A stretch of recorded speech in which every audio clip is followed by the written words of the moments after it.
Y'all know the name. D. Source. Doing my job, doing my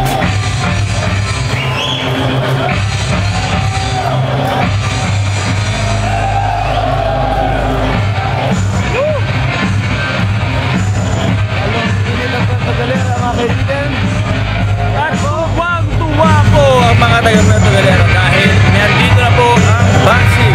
Pero sa boxing ba talaga sila natutuwa o sa ring guard girl? Ano sabi mo dito sa atin? Masasabi ko lang dibdiban ang labanan dito. Kaya kumbaga kung ano mangyari, gawin ang best natin, manalo tayo talagang purpose ang pakay natin at focus natin manalo talaga. Tama. Tsaka pag nasungkit mo yung IBF na yan, baka sakaling pwede mo rin iganti si AJ Banal dun sa Thailander na yun, di ba? Kung magandang matchup sa'yo yun, men. Pinanood ko nung pagkatalo ni AJ, siyempre nalungkot tayo. Kasi na-expect natin talagang kumbaga isang world champion naman na sigurado ang Pilipino, pagkapanalo ni AJ, kumbaga may tatala na naman na panibagong champion, kaya lang sa kasama palo natalo, pinag-aralan ko rin yung galaw ng kalaban.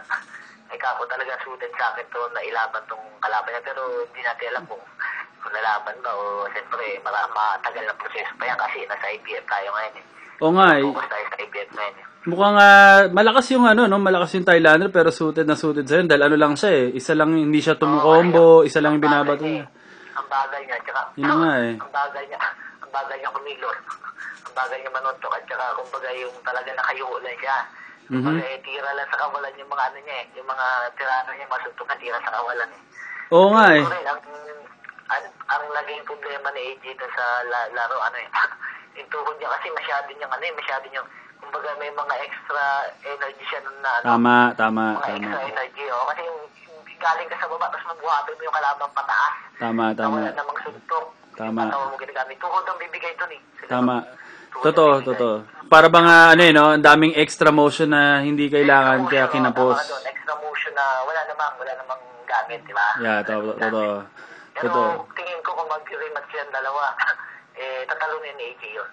Yung nga, kinapos lang siya lamang na sana siya sa puntos sayang lang kinapos lang talaga lamang talaga. Sabihin sa technical talaga, lamang si AJ, kaya lang baka siguro yung mga pagkukulang at saka malaking bagay yung kanyang cup na sa mata. Na yun ang malaking bagay din, isa. Teka, parang inuubo-ubo ka dyan nagpa-flu shot ka ba? Baka mamaya magkasakit ka Malamig dito. Naka-jacket ako. Naka-bonnet ako. Malamig kasi.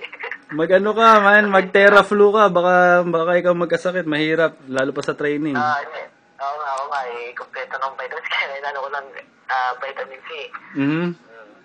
Sige, Drian. Maraming salamat, Sige, good luck sa'yo dyan, Tawag lang kayo. Yeah. Pati yung Hey, Sean, what you doing here? Just doing my job. doing my job, doing my job, doing my job, doing my job, doing my job, doing my job, doing my job.